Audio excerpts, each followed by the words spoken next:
Amigos, sean todos bienvenidos a Cara a Cara. Estamos a pocas horas de que una nueva administración gubernamental tome las riendas del país. ¿Cuáles serán los retos que enfrentará Panamá en materia de seguridad? Tenemos el tema migratorio, crimen organizado, trata de personas.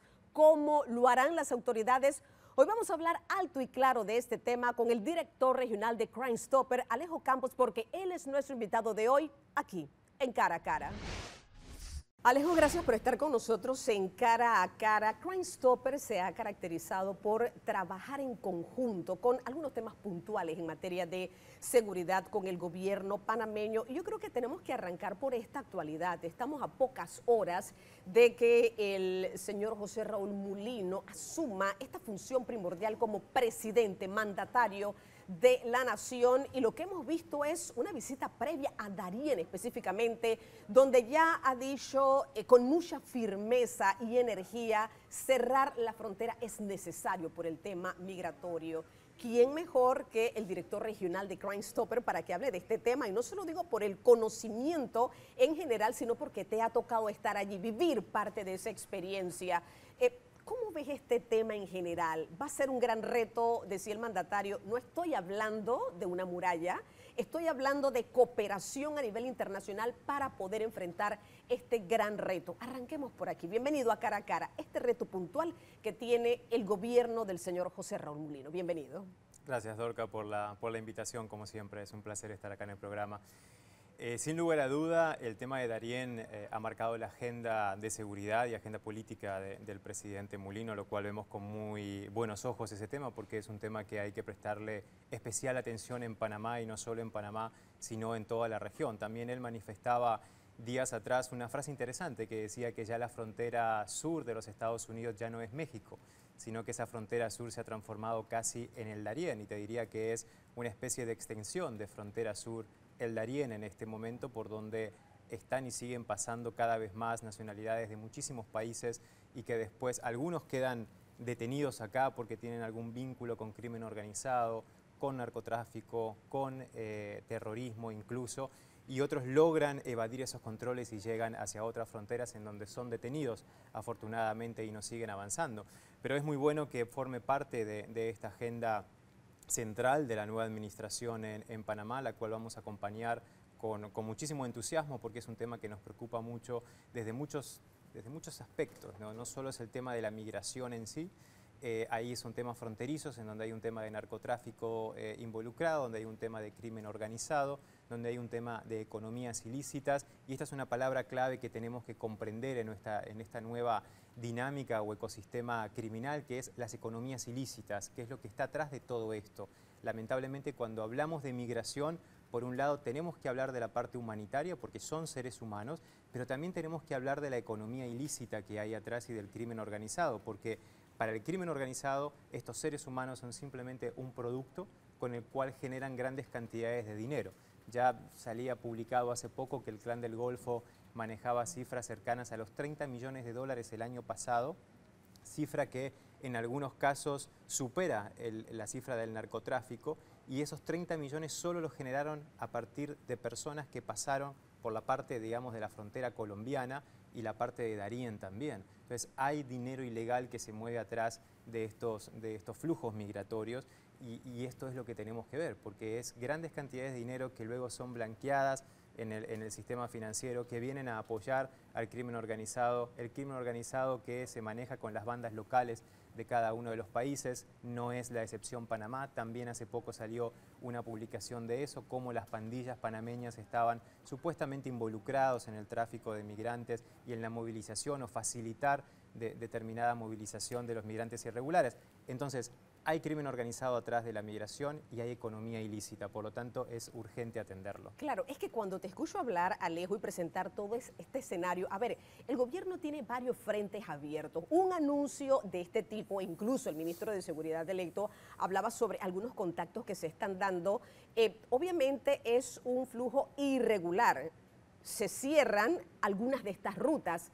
pero el contrabando y el crimen organizado va a abrir otras rutas, es decir, se podría multiplicar todavía más este problema. Y estamos hablando un poco, y me gustaría escucharte hablar sobre esta repatriación de la que también está hablando el presidente, es decir, hay frentes abiertos, hay retos, y de alguna manera se pudiese complicar esto, porque no es el tema de cerrar per se la frontera, es el tema de la cooperación que necesita y requiere Panamá de otros gobiernos, de otras administraciones, por ejemplo Colombia, para que esto tenga un buen resultado en el mejor sentido de la palabra. Panamá, sin lugar a dudas, es un puente, y lo vemos no solo en el tema migratorio, lo vemos en el tema de narcotráfico, lo vemos en el tema de comercio ilícito con el contrabando y las falsificaciones, lo vemos con el tema de blanqueo de capitales. Panamá siempre termina siendo un puente por donde pasan cantidad de ilícitos y encuentra en Panamá determinada coyuntura o ecosistema que facilita ser un puente para el crimen organizado. En el tema de inmigración sucede lo mismo. Panamá es un puente para la ruta migratoria que empieza mayoritariamente en América del Sur, en países como Ecuador, en países como Perú, como Bolivia, como Venezuela, como Colombia, pero que también recibe migrantes que vienen de África y que vienen del Caribe, que vienen de Asia.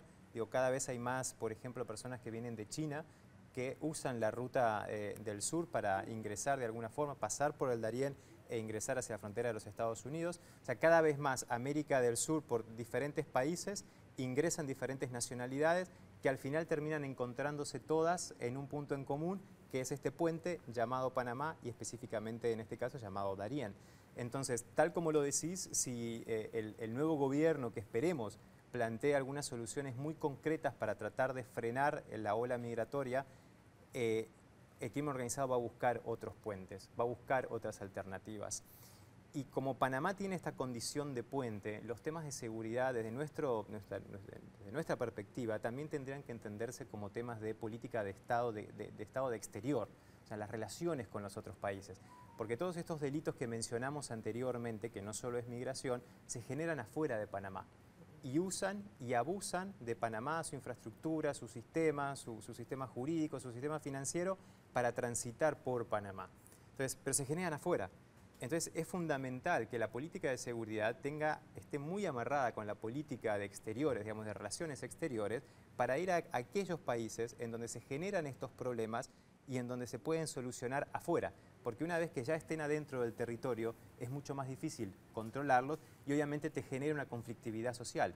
Y esa conflictividad social también se suma a los temas de inseguridad social, porque en esa conflictividad social muchas veces, ¿quiénes son los que ganan? Las pandillas locales, que necesitan que se desestabilice de alguna forma la sociedad, la tranquilidad, la paz social del ciudadano normal, para ellos poder ejercer mucho más su poderío y su control territorial. Entonces, si evitamos la conflictividad social que generan estos problemas en los países de origen, entonces estaríamos facilitando mucho más alcanzar los niveles de paz y de seguridad en el país. Claro que sí, yo creo que es uno de los retos que va a enfrentar la próxima administración gubernamental, a horas de asumir definitivamente ese cargo. Vamos a ir a la primera pausa comercial, pero leía un informe del Departamento de Estado de los Estados Unidos que hablaba sobre este tema donde Crime Stopper entra de lleno, es prácticamente su objetivo, no solamente en Panamá, sino en muchos países de la región, y es la trata de personas. Hacía algunas recomendaciones a nuestra ley específicamente, y Panamá tiene una deuda en este sentido. Vamos a hablar de este tema y luego de manera general también hablemos de estos grandes retos que tiene Panamá en materia de seguridad, cómo ha sido de mucha ayuda todo lo que se ha hecho específicamente con Crime Stopper, y cómo a nivel de país podemos ir mejorando algunos aspectos que no solamente va a ser de beneficio para el ciudadano, sino también cómo nos ve la comunidad internacional. Lo haremos cuando retornemos de la siguiente pausa comercial. Acompáñenos, esto es Cara a Cara.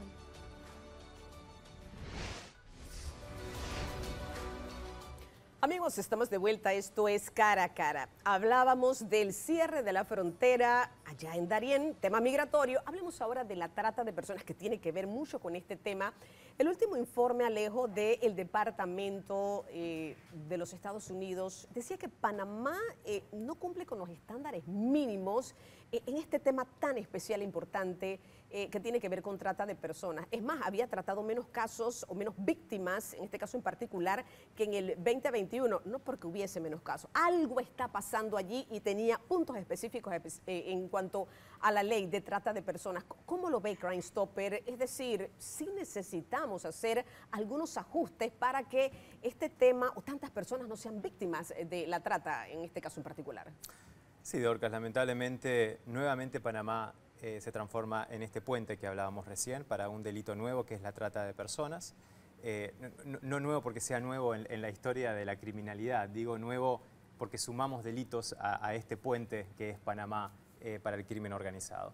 Y la trata de personas que no solo, digamos, ¿por qué decimos puente? Porque hay muchas nacionalidades que terminan en Panamá en donde es un puente para irse a otros países, o sea, personas, víctimas, que son trasladadas bajo, digamos, en contra de su voluntad o a través de engaños, son trasladadas a Panamá, pasan una temporada en Panamá, pero al final, el destino final de esta persona producto criminal no es Panamá, sino que principalmente son países europeos en donde van a pagar mucho más por los servicios de explotación de esta persona. Y lo digo así, no desde un punto de vista de insensibilidad, sino que esta es la realidad que viven estas personas y estas víctimas en una situación de trata de personas. Y lo que está sucediendo son dos realidades que están cambiando la coyuntura de la trata en Panamá. Por un lado, personas que se quedan, que obligadamente se quedan en Panamá, víctimas que se quedan y son explotadas en Panamá, ¿sí? Extranjeras o extranjeros, pero al mismo tiempo también empiezan a aparecer víctimas panameñas o panameños, que son explotados en el territorio nacional o también son sacados de Panamá hacia otros territorios cercanos o no tan cercanos para ser explotados. Principalmente en temas de explotación laboral, pero fundamentalmente en temas de explotación sexual. ¿Cuántos casos, disculpa Alejo, tiene conocimiento Crime Stopper? Hablemos de este año, por ejemplo. Bueno, nosotros tenemos un caso que fue y que sigue en juicio y que próximamente entra en otra etapa de ese juicio, que es el caso de Omega 10, que gracias a 3 denuncias ciudadanas anónimas que se hicieron en Crime Stopper, se llegó con este caso. Las personas están detenidas, se recuperaron más de, creo que eran casi 30 víctimas que estaban siendo explotadas laboralmente y también habían otros tipos de explotaciones. Eso está en investigación en este momento. Eso ha sido un caso como muy exitoso en algún sentido, pero también ahora el éxito depende del proceso de investigación y también del proceso que está llevando la justicia en el caso para que eso no quede totalmente impune. Ahora, pero hay muchos más. Ajá, claro, a eso iba. En el caso de Crime Stopper, ¿qué tanto se utiliza la plataforma para este tipo de denuncias, a todas luces anónimas, para poder que haya una mejor efectividad a la hora de una línea de investigación? Pero ¿qué tanto es utilizada la plataforma? Bastante, sobre todo lo que va de este año hemos tenido como unas 6 denuncias, que puede ser muy poco, pero para un delito que es difícil de identificar para la población y mucho más de denunciar todavía, es un número interesante. Fíjate que con 3 denuncias el año pasado se llegó a un caso muy grande como el Omega 10, y ahora estas 6 denuncias que también están en investigación por parte de las autoridades deberían empezar a dar algún tipo de resultado. Y acá lo importante, Dorcas, es que cuando hablamos de resultados, de lo que hablamos es de salvarle la vida a víctimas que están en una situación de explotación. No estamos hablando de resultados en materia de incautación de contrabando o incautación de droga, que es otra cosa, ¿no? Acá estamos hablando directamente de vidas humanas, principalmente de mujeres y principalmente de niñas, que se pueden salvar a partir de una denuncia anónima. Claro, voy a ir a otra pausa, pero me gustaría ahondar un poquito más en el siguiente bloque y específicamente por esto. Por ejemplo, el artículo 456 del Código Penal no criminaliza todas las formas de trata de personas para la explotación sexual y laboral que estabas mencionando, porque requiere que exista movilización para que éstas sean calificadas como una ofensa de trata. Pero una de las recomendaciones que hacía el Departamento de Estado de los Estados Unidos era entrenar a los estamentos de seguridad y fiscales para investigar y enjuiciar a traficantes usando la ofensa del tráfico en vez de otras ofensas con penas menores. Vamos a hablar un poquito porque yo creo que este tema es muy importante y es una punta de lanza en nuestro país. Lo haremos cuando retornemos de la siguiente pausa comercial y los retos que enfrentará en materia de seguridad también esta administración que en pocas horas entrará a ejercer el cargo.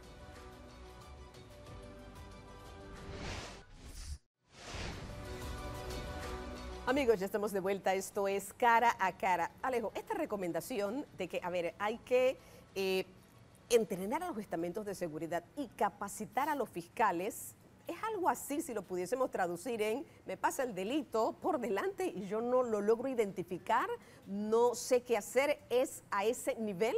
¿Qué piensas? Sí, a veces se necesita mucha más capacitación y entender las diferentes situaciones y modalidades de trata que además han mutado, han cambiado.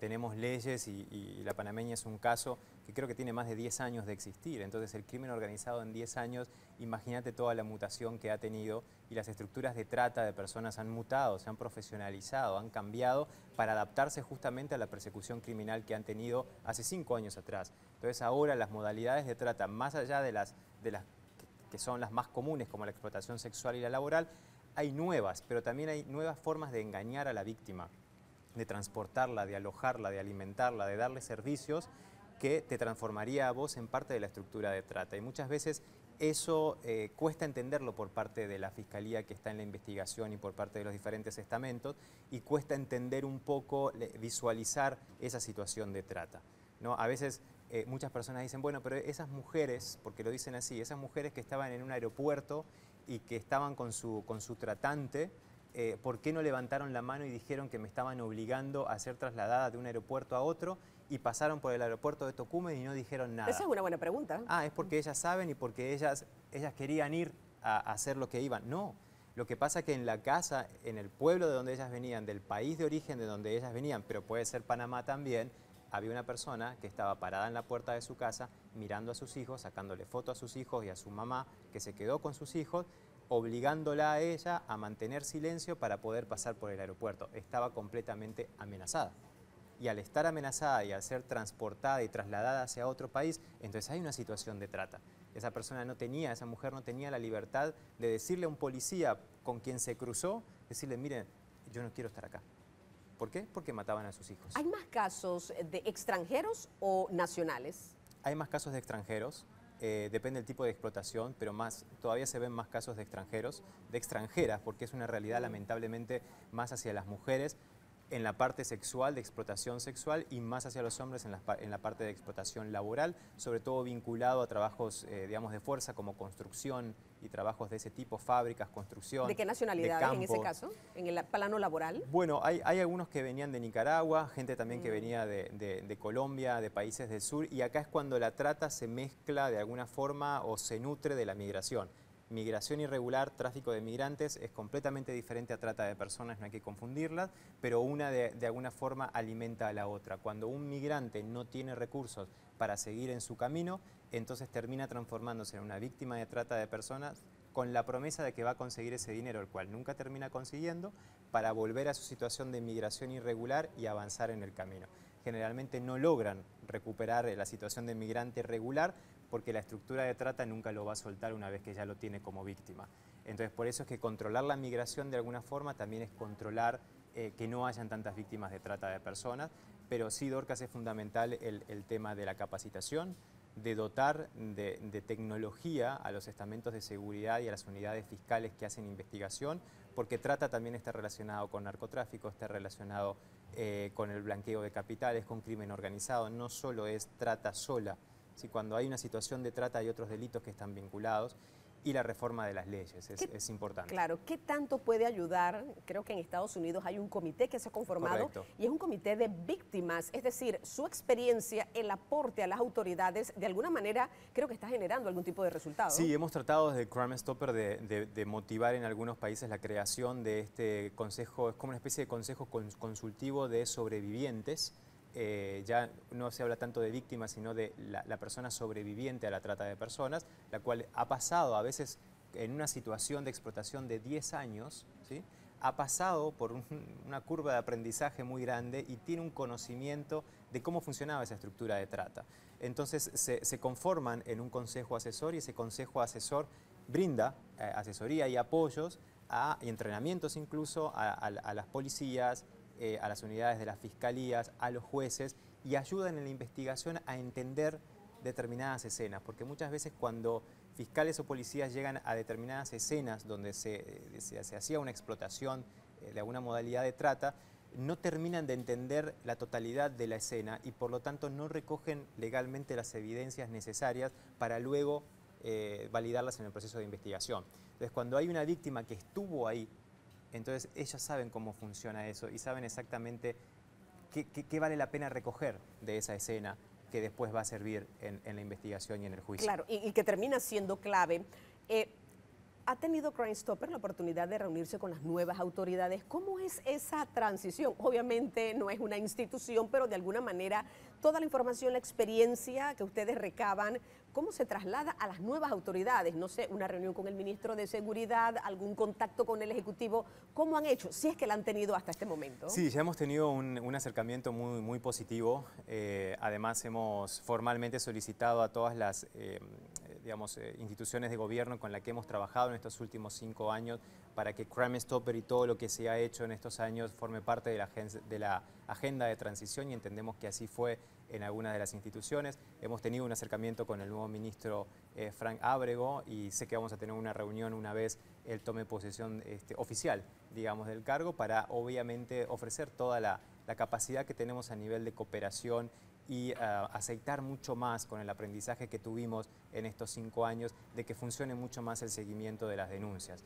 En Panamá tenemos cerca de 18.000 denuncias ciudadanas anónimas que se han realizado en estos años y sí nos gustaría que haya como un mayor seguimiento de estas denuncias ciudadanas porque la gente realmente tiene muy buena información y la comparte con las autoridades. Bueno, muchísimas gracias por habernos acompañado, compartir toda esa experiencia. Reiteramos, a pocas horas de que una nueva administración gubernamental tome las riendas del país, esta experiencia va a ser muy importante y muy positiva, precisamente todo lo que tiene que ver con el tema migratorio, trata de personas y todos estos delitos que a partir de aquí también comienzan a crecer y hay que hacer esa alianza con las autoridades. El director regional de Crime Stopper, Alejo Campos, fue nuestro invitado de hoy aquí en Cara a Cara.